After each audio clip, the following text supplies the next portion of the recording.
자, 이번에는 3월 전기기사 문제에 있어서 회로 이론 및 제어공학 과목의 20문항을 한번 보도록 하겠습니다. 첫 번째 문제입니다.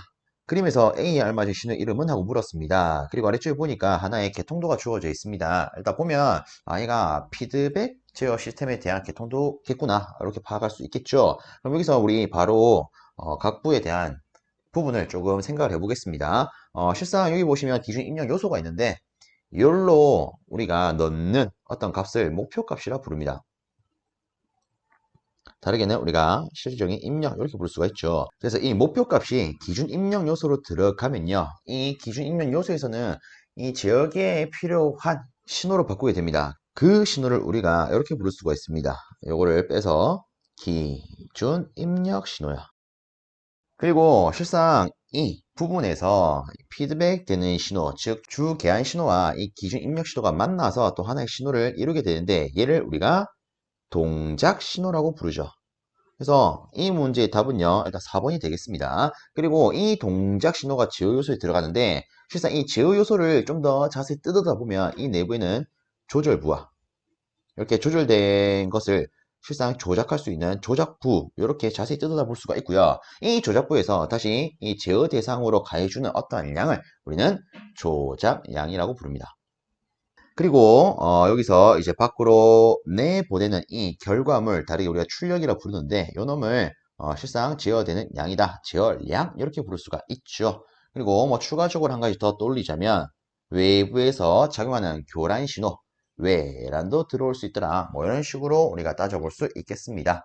자, 어쨌든 이번 문제 같은 경우에는 우리가 답을 이미 골랐죠? 4번이라는 거 이렇게 간단히 체크하고 넘어가겠습니다. 다음으로 두 번째 문제입니다. 풀이의 급수로 전개된 외형파 F가 반파 대칭 및 정현 대칭일 때 이 친구에 대한 특징은 옳은 것은 하고 물었습니다. 일단은 뭐 여기에 풀이의 급수 전개된 외형파 기본 수식이 있습니다. 자, 여기서 우리가 조금 기본적인 거 잡고 바로 답 골라보겠습니다. 실제로 우리가 챙기는 내용을 살짝 떠올려보면 이런 게 있죠. 첫 번째, 정현 대칭일 때. 자, 그 다음에 두 번째, 정현 반파 대칭일 때. 자, 그 다음으로 세 번째, 여현 대칭일 때. 그 다음으로 여현 반파 대칭일 때. 뭐 특히나 뭐 여현 대칭 요거를 우리가 뭐 기함수 얘를 우함수 요렇게도 표현을 합니다. 그죠? 그리고 일단 요것도 조금 체크를 하겠습니다. 여기 보시면 보기에 우수항, 기수항 이렇게 돼 있는데 이때 우는 짝우, 즉 짝수를 의미를 합니다. 즉 여기 있는 우수항은 짝수항을 의미를 하고요. 그럼 기수항은 반대로 홀수항을 의미를 합니다. 요거는 조금 체크해 놓는 게 낫겠죠. 자, 그럼 다시 들어갑니다. 자, 일단은 이 각 성분에 있어서 실제 내부에 포함하는 값을 적어보면 일단 정현대칭 같은 경우에는 사인의 모든 항을 포함하고 있습니다. 즉 예를 들면 이런 거죠. 사인 오메가 t, 사인 2 오메가 t, 사인 3 오메가 t 뭐 이런 거요. 자, 근데 이 반파로 들어가게 되면요. 얘는요. 일단 사인의 홀수항만 갖게 됩니다. 항상 반파가 들어가 있으면 무조건 홀수항만 갖는다. 이렇게만 딱 체크를 해 주십시오. 아시겠죠? 자, 여기서 예를 들면 뭐 사인 3 오메가 t, 뭐 사인 5 오메가 t, 뭐 이런 것들 아니겠습니까? 자, 그다음에 여현대칭 얘는요 우리가 코사인항으로 취급할 수가 있는데, 근데 중요한 건 이거죠. 일단은 코사인의 모든 항도 있습니다. 그리고 여현대칭은 특이하게도 뭘 가지고 있다? 직류분을 가지고 있다. 자, 그 다음에 아래쪽에 여현 반파 대칭. 어쨌든 여현이기 때문에 코사인 항을 갖긴 하는데 반파가 들어가면 어떻다고요? 홀수항만 있다고요.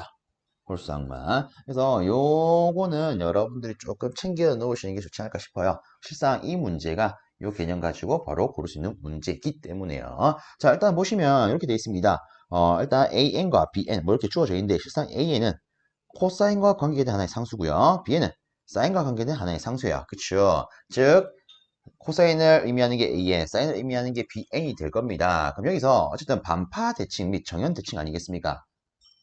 다시 체크하면 정현 반파 대칭이 되겠죠. 그럼 얘 같은 경우에는 사인의 홀수항만 가집니다. 그러면 사인을 나타내는 BN에 있어서 홀수항만 의미하는 보기를 따지면 되겠죠. 근데 앞서 이런 개념 잡았죠.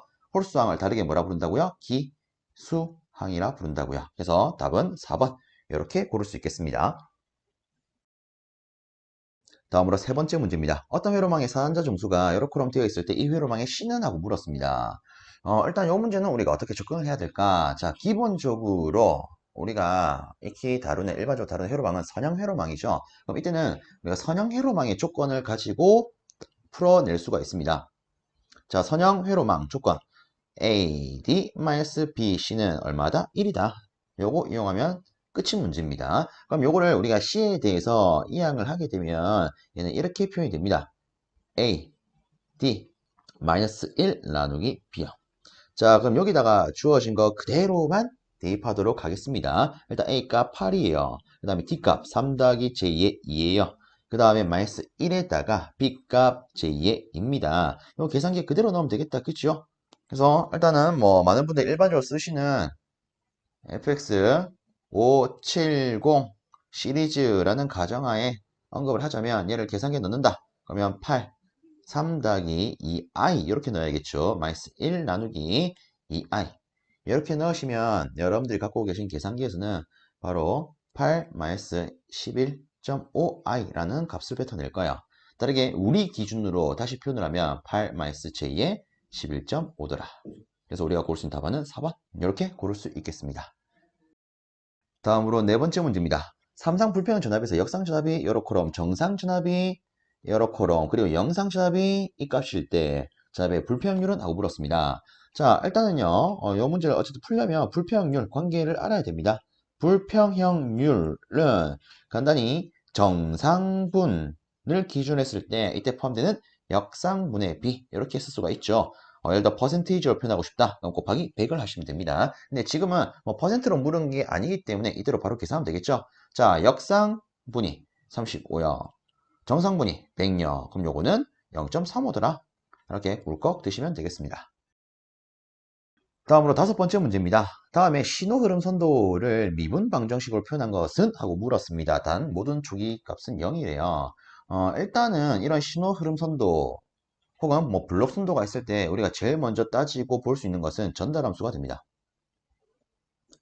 실상 이 전달함수라고 하는 게 입력 RS 분의 출력 CS 아니겠습니까? 그치요? 그래서 우리가 이 전달함수를 짤 수가 있는데 어쨌든 지금 말하는 것은 미분 방정식이에요. 그러면 이 미분 방정식 보니까 일단 싹 다 시간함수다. 그죠? 그럼 우리가 생각할 수 있는 건 이게 될 겁니다. 일반적으로 이 전달함수는요. 어쨌든 입력 출력이 있어서 라플라스 변환값을 가지고 비로소 만드는데 그러면 이 전달함수를 구한 다음에 우리가 뭐 이항을 조금 해가지고 라플라스 변환하면 이런 꼬라지가 나오겠네. 그죠? 자, 그래서 저는 일단 이 왼쪽에다가 이렇게 한번 풀어보도록 하겠습니다. 우선적으로 전달함수부터 짜야 돼요. 그래서 RS분의 CS 쓰고 시작을 하겠습니다. 자, 일단은 지금 주어진 신호흐름 선도는 생각외로 좀 간단한 구조를 가지고 있습니다. 일단은 이 분자에 들어가는 게 전향 경로 이득 아니겠습니까? 뭐 전향 경로를 따지면 요게 끝이죠. 그리고 신호흐름 선도에서 실상 우리가 뭐 이득을 계산할 때 혹은 전달함수를 짤 때는 비접촉 루프를 고려해야 되는데 지금 이 문제는 비접촉 루프가 없어요. 그래서 우리가 아주 간단한 형태, 즉 우리가 일반적으로 풀 수 있는 형태로 바로 진행을 할 수 있는 부분이 되겠죠. 그래서 일단은 전향 경로 이득을 따지면 각 이득을 싹 다 곱하면 될 겁니다. 그럼 실적으로 이놈의 분자항은 S제곱분의 1이 될 거고요. 그 다음에 1 마이너스 각 피드백에 합을 넣으면 되는데 일단 피드백 요소를 보니까 하나 그리고 크게 이렇게 두 개가 있습니다. 그럼 안에 거부터 짜면은 이렇게 되겠죠. 마이너스 S분의 3요. 그 다음에 겉에 있는 거를 우리가 연산을 하게 되면 마이너스 S제곱분의 2요. 이렇게 될 겁니다. 그럼 일단은 이제 부호를 좀 고려했을 때 수식을 정리하면 얘는 S제곱분의 1 나누기 1 더하기 S의 3승 더하기 S제곱분의 2 이렇게 될 거고요. 우리가 분모 분자를 싹 다 S를 취해서 수식을 정리하게 되면 얘는 이렇게 될 겁니다.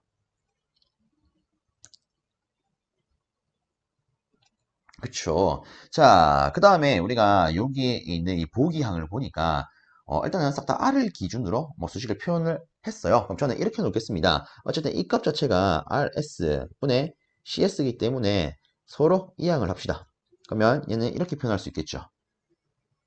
S제곱 더하기 3S 더하기 2에 CS를 곱한 것은 RS와 같더라. 다시 조금 분배를 시키면 S제곱 CS 더하기 3S, CS 더하기 2, CS는 RS요. 그럼 얘를 이제 우리가 역 라플라스 변환만 하면은 여기서 요구하는 이런 시간 함수를 표현할 수 있겠죠. 그죠? 특히나 이 라플라스 변환에 있어서 혹은 역변환에 있어서 이 s라고 하는 것은 미분을 의미를 합니다. dt분의 d요. 그렇지 않습니까? 근데 이 친구가 제곱이네요.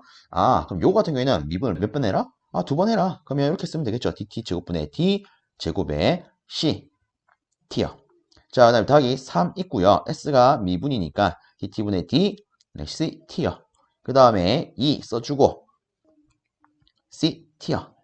그 다음에 이 친구는 그냥 rt 이렇게 될 겁니다. 그래서 이 꼬라지를 찾으면 답은 바로 1번 되겠네요. 그래서 이런 식으로 풀 수 있는 문제가 되겠습니다. 다음으로 6번째 문제입니다. 그림에 교류 브릿지 회로가 평행이 되는 조건을 하고 물었습니다. 오, 이런 거 나오면 우리가 바로 머릿속에 이렇게 떠올려됩니다. 대각 성분의 곱은 서로 같다. 즉 이렇게 곱한 거랑 이렇게 곱한 거는 같더라. 그쵸? 근데 중요한 건 어떤 형태일 때? 저항의 형태일 때요. 자, 그럼 보겠습니다. 일단은 여기에는 인덕턴스, 여기에는 커피시턴스는 실상 저항 형태가 아니야. 지금 리액턴스 꼬라지가 아닙니다. 그럼 우리가 리액턴스 꼬라지로 바꾸기 위해서 이렇게 놓겠습니다. 일단 요놈 같은 경우에는 J 오메가 L 이렇게 쓸 수가 있죠. 그 다음에 이 친구 같은 경우에는 J 오메가 C분의 1 이렇게 쓸 수가 있습니다. 그렇죠. 이게 리액턴스 꼬라지 아니겠습니까? 그러면 앞에서 언급을 했던 이 평형 조건, 즉 서로 대각으로 곱한 것은 같더라. 요거를 취하면 이렇게 되겠죠. R1, R2 곱한 것은 이놈 곱한 거랑 같기 때문에 이렇게요. 그러면 요 안에 있는 J 오메가는 사라지네요. 그래서 우리가 다시 쓸 수 있는 게 R1, R2는 C분의 L이에요. 근데 보기를 보니까 싹 다 L을 기준으로 수식이 표현되어 있습니다. 그러면 L을 기준으로 우리가 이항을 하면 R1, R2 그리고 C 이렇게 되겠죠. 그래서 답은 바로 3번 이렇게 간단하게 풀 수 있는 문제가 되겠습니다. 다음으로 7번째 문제입니다. T는 0에서 스위치를 닫았을 때 T는 0에서의 전류를 물었습니다. 결국 이거 뭐 구하라는 겁니까? 초깃값 구하라는 거겠죠. 요거는 우리가 비교적 간단하게 풀 수 있겠네요. 일단은 보면 RC 직렬회로야. 그럼 요거를 조금 돌려보겠습니다. 실상 우리가 아는 것 중에 L 소자와 C 소자에 있어서 초기 상태와 최종 상태 어떻게 되는지 우리는 요거를 기본적으로 갖고 갑니다. 자, L 소자 같은 경우에 초기에 무슨 상태가 됩니까? 얘는 개방 상태요. 최종일 때는 단락 상태가 되죠. 자, 그 다음에 C 같은 경우에 초기 상태는 반대로 단락 상태가 되고 최종일 때는 개방 상태가 됩니다. 그렇죠? 그럼 끝난 거 아니겠습니까? 초기 값이니까 얘가 처음에 단락이 되어 있을 거예요. 그러면 우리는 요 회로에 흐르는 전류의 초기값은 단순히 이 전압과 저항만 고려하면 되겠네요. 그래서 전류의 초기값 얘를 이렇게 쓰겠습니다. 얘는 단순히 R분의 전압이더라. 그래서 1kg니까 1000 되겠죠. 분의 100 하니까 0.1A. 답은 바로 1번 되겠죠. 그래서 이 문제는 뭐 이런 식으로 간단히 풀 수 있는 문제가 되겠습니다. 다음으로 8번째 문제입니다. 내부 임피던스가 요렇게럼 되어 있는 발전기에다가 임피던스가 요렇게럼 된 선로를 연결해서 어떤 부하에다가 전력을 공급하고 있답니다. 이 부하의 임피던스가 얼마일 때 발전기로부터 부하로 전달되는 전력이 최대가 되겠는가? 라고 물었습니다. 결국은 최대 전력 전달 조건 물은 거겠죠. 자, 일단은 보통 이제 우리가 기본적으로 깔고 가는 것 중에 이런 게 있죠. 저항만의 회로다. 자, 저항만의 회로에서 부하 저항이 만족해야 되는 값이 어떨 때 최대 전력이 전달되느냐? 이때는 내부 저항과 같으면 돼요. 그렇죠? 내부 저항입니다. 자, 근데 임피던스 회로에서는 우리가 보통 이렇게 표현을 하죠. 부하 임피던스는 내부 임피던스의 공액 관계면 돼요. 그렇죠? 그럼 지금 이 문제는요. 이 관계를 물어보는 문제가 되겠습니다. 그래서 뭐 간단히 우리가 표현을 하자면 어쨌든 발전기가 주어졌어요. 자, 이 발전기에 예를 들어 임피던스 1이라 놓을게요. 이 친구가 0.3 더하기 j 의 2랍니다. 그리고 뭐 부하에 뭐 이렇게 선이 연결이 되어 있을 건데 자 이때 선로에 임피던스가 1.1 더하기 j 의 3이래요. 솔직히 이거 같은 경우에는 우리가 얘를 합성을 해 가지고 단순히 이렇게 표현해도 되는 거 아니겠습니까? 전원이 있고요. 뭐 간단하게 이렇게 표현하겠습니다. 이놈이 전체 합성 내부 값이에요. 그리고 여기에 부하가 있어요. 그럼 이때 이 전체 합성값은 이거 두 개 더한 거니까 얘는 1.4 더하기 j 의 5가 돼요. 그쵸? 그럼 자 보세요. 임피던스 회로에서는 부하 임피던스가 이 내부 임피던스의 공액 관계면 되기 때문에 얘는 이렇게 표현을 할 수 있겠네요. 1.4 -j5요. 그래서 우리가 고를 수 있는 답안은 1번 이렇게 되겠습니다. 다음으로 9번째 문제입니다. 회로에서 저항 아래에 흐르는 전류 I, 요 놈은? 하고 물었습니다. 자, 이 문제 같은 경우에는 실상 이 태분한 정리를 이용을 하면 비교적 간단히 풀 수 있는 문제가 되겠습니다. 자, 그래서 저는 이렇게 한번 해보겠습니다. 일단은 보시면 여기에 전화번도 있고 전류원도 있어요.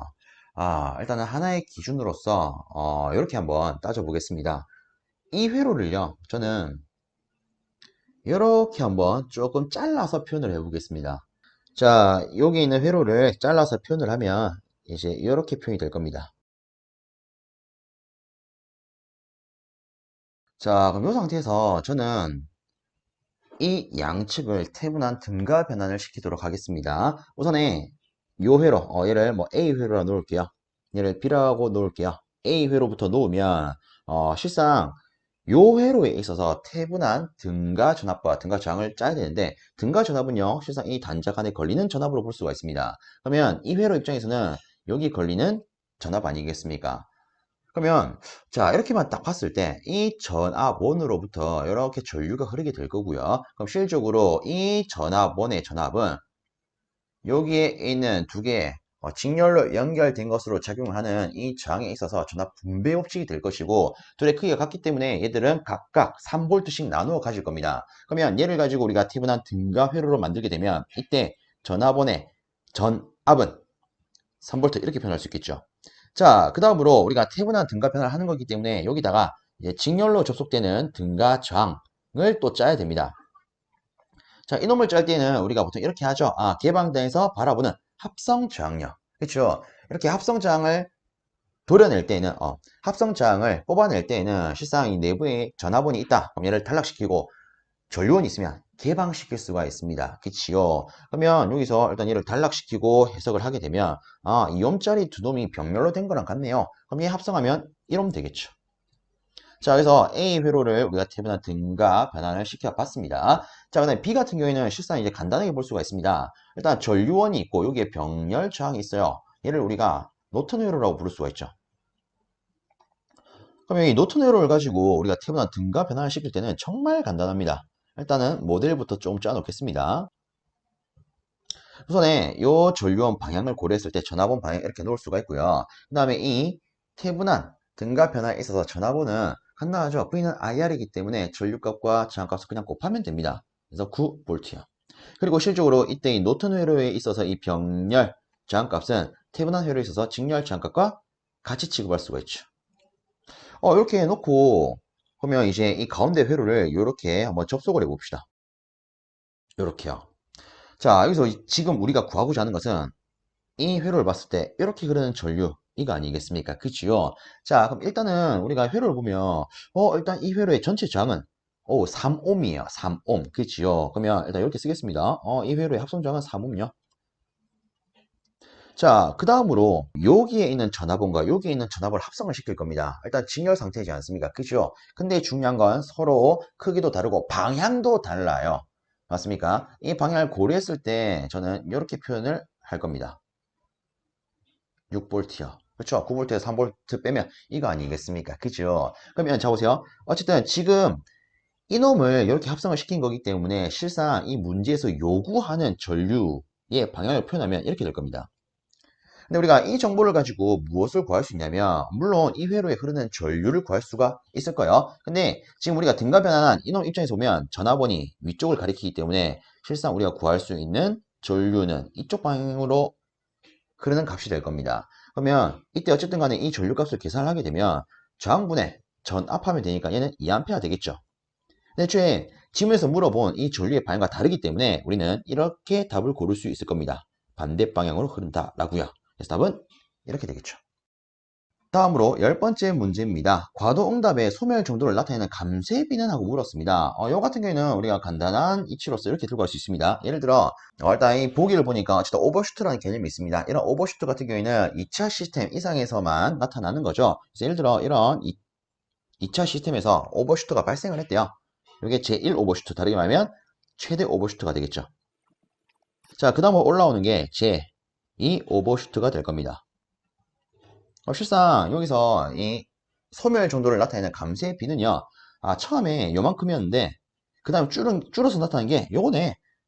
그럼 이때 비를 우리는 감쇄비라고 합니다. 그래서 최대로 크게 나타난 최대 오버슈트를 기준으로 했을 때 그 다음으로 쏙 올라오는 제2 오버슈트의 비로써 감쇄 정도를 나타낼 수 있더라. 그래서 답은 1번 이렇게 되겠습니다. 자, 그래서 이번 영상에서는 이렇게 1번에서 10번까지 한번 문제를 풀어보았습니다. 여기서 마무리하고 이 다음 영상에서 11번부터 또 이어서 진행하도록 하겠습니다.